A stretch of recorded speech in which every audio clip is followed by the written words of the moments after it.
নমস্কার, আমি কাবেরী।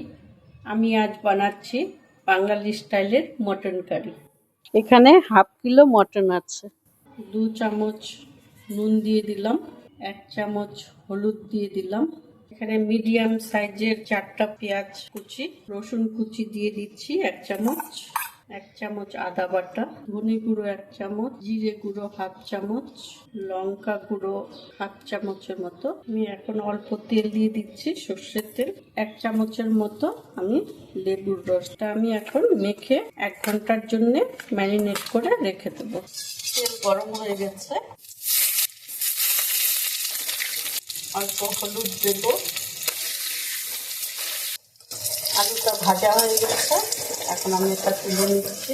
তেজপাতা দিয়ে দিচ্ছি, এলাচ, দারচিনি আর লং দিয়ে দিলাম। পেঁয়াজ দিয়ে দিলাম।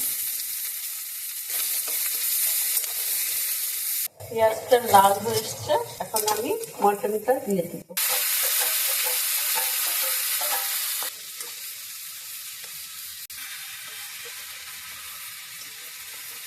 আলু দিয়ে দেবো।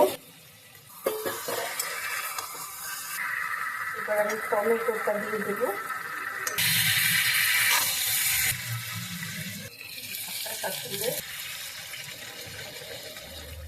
কাঁচা লঙ্কা দিয়ে দেবো। ঢাকাটা তুলে দিচ্ছি। মাংস হয়ে গেছে, আমি এখন গ্যাস অফ করে দিচ্ছি। সাধারণভাবে বানিয়ে ফেললাম মটন কারি। আমায় কমেন্টে জানাবেন কেমন লাগলো। আজকের মতো আসি।